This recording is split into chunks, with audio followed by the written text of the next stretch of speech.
Iya, judul episode kali ini adalah begal ya teman-teman. Namun judul aslinya adalah Sujigiri, yang berarti menebas di tengah jalan.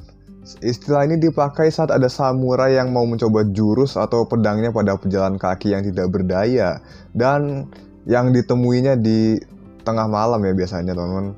Kalau di sini kita ya nyebutnya begal, bener. Ini adalah katanya si Hikaru-san dari Hikasub, dan selebihnya bisa dicek di Wikipedia. Seperti biasa, link semuanya ada di deskripsi ya teman-teman. Dan episode ini menyimpan kejutan juga nih. Ayo langsung aja kita buka Digital Gate. Sorry, kelupaan lagi kamu. Baru berubah jadi Kenowa Iceman juga. Aduh, udah langsung pakai. Ya,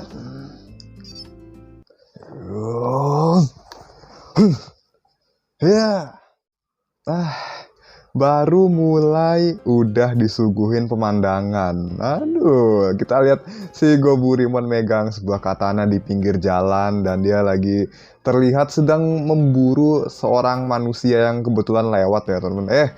Itu nggak salah apa-apa, ditebas gitu aja teman-teman. Dan kemudian tubuh yang tertebas itu masuk ke dalam katana tersebut dan seperti tersegel di dalamnya gitulah.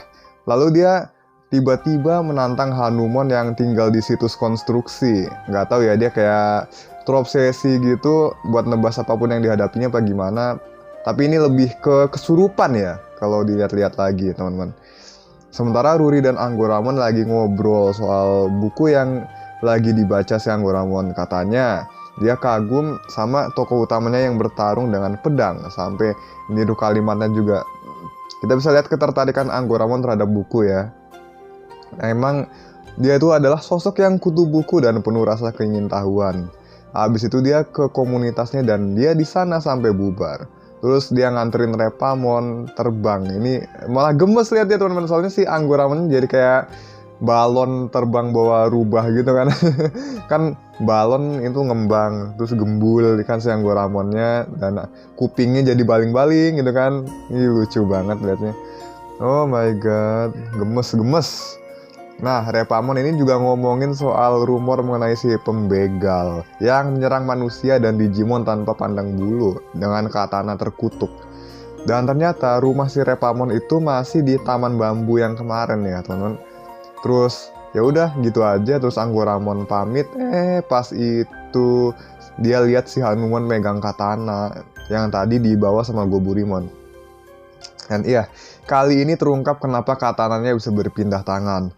Ketika si Hanumon dijegal dan jatuh, Anggoramon tuh berusaha menolongnya, tetapi Hanumon perlahan lenyap dan katana itu menjadi milik Anggoramon. Nah, ini kemungkinan Goburimon tuh mengalami nasib yang sama juga. Siapapun yang memegang katana itu tidak akan selamat dan juga bakal jadi korban setelah menemukan user yang baru. Anggoramon ngamuk dan gak bisa ngelepas katana itu dari tangannya. Cuman ada suara tebas di kepalanya. Dan kemudian dia ngobrol sama katana itu, dan katana itu punya keinginan sendiri ya, dimana dia itu punya hasrat untuk semakin terasah dengan cara dia dipakai banyak Digimon untuk menebas semua orang. Semua orang yang dihadapin lah pokoknya. Anggoramon menjauh dari semua orang dan berusaha melawan kehendak pedangnya itu sampai sekarang. Di sini juga terlihat arwah dari korban katana itu di bilahnya teman-teman. Waduh, ini ngeri banget sih teman-teman. Coba aja vibe-nya kayak anime horror era Showa atau Heisei awal ke bawah ya teman-teman. Misalnya kayak Jigoku Sensei Nube tuh, aduh, atau enggak sekelas inilah Getrobo Armageddon, itu yakin bakal ngeri banget sih. Cuman bakal terlalu dark buat bocil, nanti takutnya trauma kalau nontonnya. Ruri juga udah curiga nih, kok Anggoramon gak pulang-pulang gitu kan. Sampai ngadu juga ke Hiro dan Kyoshiro, tapi mereka berdua tuh kayak biasa aja gitu kan. Di sini best tamer kita si Kyoshiro tuh malah tenang-tenang aja, soalnya dia udah biasa ditinggal sama Jellymon yang keluyuran sampai 2 hari nggak pulang-pulang. Aduh, ini emang bocil kematian satu nih, aduh kacau. Jangan ditiru, tidak boleh ditiru. Tapi untuk Kyoshiro itu adalah best tamer yang bisa dijadikan teladan. Apanya? Udah. Oke. Terus emang kebiasaan si Jellymon, pas diomongin tiba-tiba datang meluk Kyoshiro. Ih, gemes banget. Kalau Hiro kan tiap hari sama Gamamon, tiap hari dibawa-bawa kemana-mana udah kayak boneka gitu kan, kayak bayi. Gemes juga sih. Dibawa di tas gitu kan, mini banget soalnya bentuknya gemes. Terus si Hiro ini juga sambil ngajarin Gamamon supaya dia bisa mandiri. Kayak kemarin tuh pas disuruh ke toko sendirian ya kan, di episode mana itu yang bisa time travel ya, pokoknya itulah. Dan ya sementara Anggoramon ya bolak-balik ini itu pasti bilang, soalnya tuh dia yang paling dewasa dari 3 Digimon ini. Ini nggak biasa juga dan terlihat si Anggoramon tuh mulai terbang dan nyerang orang lain ya pas malamnya. Tapi dia berhasil melawan kehendak pedang tersebut dan masih bertahan sampai sekarang. Masih bisa melawan. Kayaknya ini emang willpower-nya kuat juga nih si Anggoramon ya. Dan ini dia sosok Digimon keemasan yang mengawasinya. Tapi kita akan bahas nanti ya teman-teman. Kalian pasti di antara kalian udah ada yang tahu nih siapa, tapi ada juga yang penasaran ya. Nanti kita bahas. Di sini dijelaskan lagi kenapa Digimon bisa mati setelah menggunakan katana ini. Katana ini menyerap energi kehidupan usernya, dan cara biar usernya bisa tetap hidup adalah dengan menebas orang lain, baik itu manusia maupun Digimon. Ngeri sih, ini bener-bener kalau pakai vibe anime zaman dulu kayak Nube pasti bakal bagus banget. Cuman ya nggak semua orang bakal berani nonton gitu kan, kecuali emang pecinta horor sejati ya. Saya juga jujur nggak kuat sih. Ya udah, di sini sih katana itu bilang dia punya cara lain. Cara apakah itu ya, aduh ini juga nggak begitu dijelasin sih. Tapi kita ini aja lanjut ini cerita aja, bahas ceritanya aja ya. Ruri makin cemas berhari-hari Anggoramon gak pulang, dan ternyata Anggoramon itu kali ini menyerang Repamon. Udah dihadang pakai jurus si Repamon ini yang muter-muter itu, tapi ekornya si Repamon ini langsung bucat dan Anggoramon kabur ya teman-teman.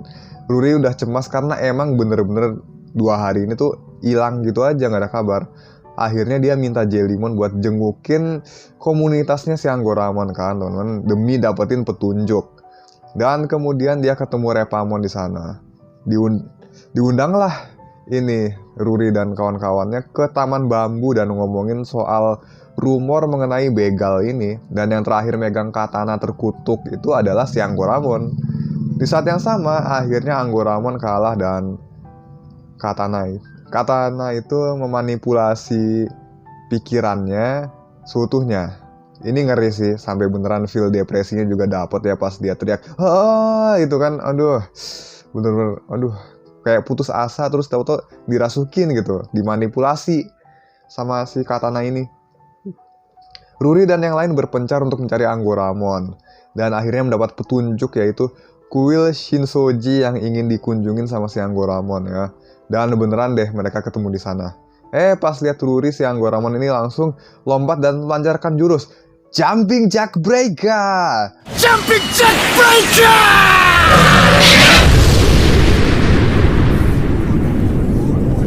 Keruri kan? Nah, tapi untungnya diselamatin sama kaos Gamamon sih. Dan pertarungan terjadi di sini. Kyoshiro datang dan langsung ngubah Jellymon jadi Tesla Jellymon. Dan di sini dia menjerat si Anggoramon dan juga tangannya, jadi dia tidak bisa mengayunkan katananya. Akan tetapi justru datanya itu diserap oleh katana itu dan ikatan tentakelnya Tesla Jellymon melemah. Lalu kaos Gamamon juga berhasil ditebas sedikit dan terlihat dari bekas tebasannya itu seperti datanya diserap oleh katana itu. Dan ini mengakibatkan Gamamon kehilangan energinya dan kembali lagi ke wujud kecilnya. Di saat yang sama, sosok pemilik katana itu keluar dari katananya dan dia adalah Mushamon, pemilik katana terkutuk Shiratorimaru. Anggoramon menyimpulkan kalau si Mushamon ini datanya melebur dan jadi satu dengan katananya saat melewati digital gate menuju dunia manusia. Makanya, dia harus menebas korban untuk mengasah si pedang ini agar lebih tajam, dan Digimon yang jadi user katananya, dia serap juga data dan energi kehidupannya untuk memulihkan tubuhnya sendiri. Di sini Gamamon sama Jellymon juga ada andil sih.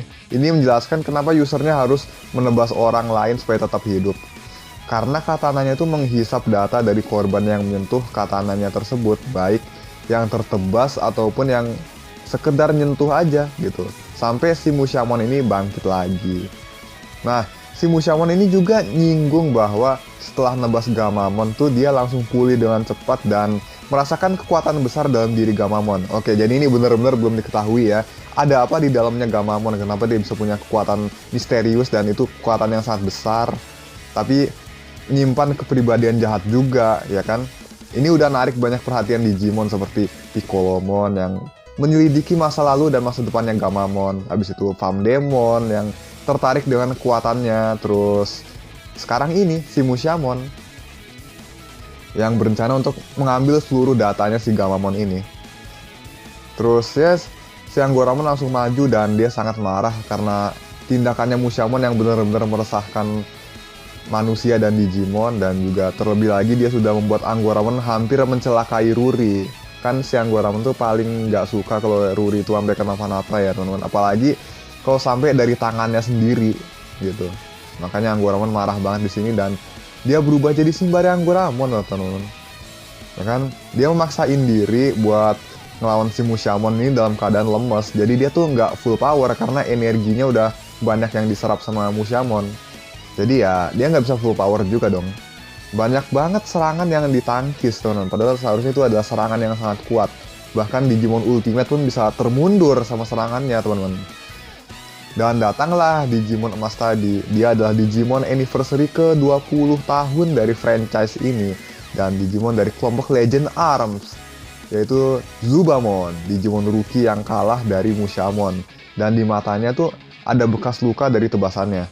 Lalu di sini unik sekali dia bisa berubah menjadi sebuah pedang besar ya teman-teman. Bukan besar sih, panjang ya. Dan digunakan oleh Simbari Anggoramon. Wah ini seru sih, langsung inget lagi kan Anggoramon sama kalimat di bukunya yang puitis-puitis itu. Dan akhirnya dia beradu tebasan sama Mushamon. Oke, ini bener-bener mengingatkan saya sama Date Masamune pas lawan Ishida Mitsunari ya di anime Sengoku Basara. Waduh, Jumping Jack Breaker itu teman-teman. Aduh, gila-gila. Kan pengisi suaranya sama ya, Kazuya Nakai. Ini sama banget. Vibe-nya juga terasa sih. Nggak begitu terasa, tapi pengisi suaranya udah cukup membuat saya ingat dengan momen itu. Ya, Mushamon kalah dan katananya hancur. Bersamaan itu para korban juga kembali seperti semula. Tapi cuman manusianya aja sih. Untuk Digimonnya kayaknya bener-bener keserap permanen jadi bagian tubuhnya Mushamon ya. Oke, ini referensi dari Digimon Tamers juga kayaknya. Dimana Digimon itu memang kalau sudah menang dari Digimon lain, dia bisa menyerap data Digimon yang kalah dan menjadikan mereka sebagai bagian tubuhnya. Tapi di Tamers itu juga bisa membuat mereka mempelajari jurus dari Digimon yang datanya mereka serap. Seperti halnya Belzebumon yang menggunakan Juouken-nya Juouken-nya Leomon. Oke. Keren nih, ada referensi dari Tamers juga. Terus Zubamon balik lagi jadi semula dan pergi nggak tahu kemana. Ruri ngambek sama Anggoramon gara-gara pergi nggak bilang-bilang ya kan.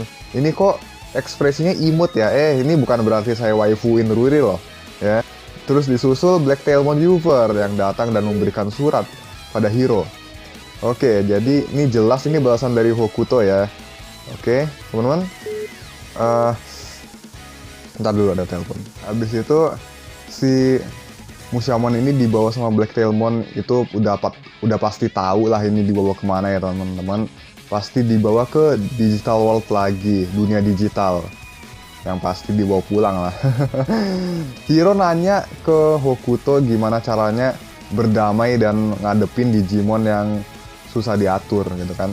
Cuman dijawab ya bapak juga nggak tahu nak, semangat aja ya. Ini si bapaknya santai banget gitu ya. Dan ya akhirnya cerita berakhir di sini. Ini kisah yang bener-bener ngeri ya teman-teman. Begalnya tuh kerasa banget kayak kutukan gitu kan dari katananya. Dan bakal lebih ngeri lagi kalau pakai vibe zaman Showa atau Heisei ke bawah ya. Pokoknya vibe anime jadul gitu. Di zaman itu kan anime horor itu parah banget seremnya. apalagi kalau dalam bentuk manga ya. Kayak dulu waktu kecil saya sempat trauma gara-gara baca komiknya Nube. Ini sebenarnya komik rating dewasa ya, tapi karena dulu zaman SD animenya saya juga sering nonton, sama teman-teman saya juga suka nonton. Kayaknya orang tua nggak begitu masalahin juga sih. Dan ya nggak masalah saya minta beliin komiknya gitu kan. Soalnya dulu sepupu juga ada yang punya komiknya dan kebetulan saya pinjem dan saya baca juga. Dan aduh, Pak, serem Pak. Itu ditemenin banyak orang tapi masih kerasa serem gitu. Dan ya mereka juga nggak sadar sih waktu itu ternyata komik ini emang terkesan agak dewasa juga di beberapa momen ya, kayak fan service, adegan gore-nya juga ngeri, nggak kayak di animenya ya. Tapi animenya aja udah serem sih. Makanya aduh, yakin kalau vibe-nya episode ini tuh kayak gitu bakalan trauma bocil yang nonton ya. Dan ya waktu kecil pun saya juga sebenarnya nggak ngerti gitu-gituan sih, jadi ya udahlah ya. Sekian dulu buat episode kali ini, saya tunggu komentar dari kalian. Jangan lupa juga like, share, dan juga subscribe-nya seperti biasa ya. Kemudian sebelum saya lupa, saya ingin mengucapkan selamat ulang tahun buat Digimon yang sudah berumur 25 tahun. Ditunggu aja mungkin Digimon anniversary ke-25 ini siapa, nanti bakal dimunculin juga ya secara ofisial. Pasti GG, mantap jiwa. Oke. Semoga makin banyak yang suka Digimon, semoga semua orang bisa menikmati Digimon, dan juga pastinya semoga franchise ini tetap ada ya teman-teman. Oke, see you again. Bye.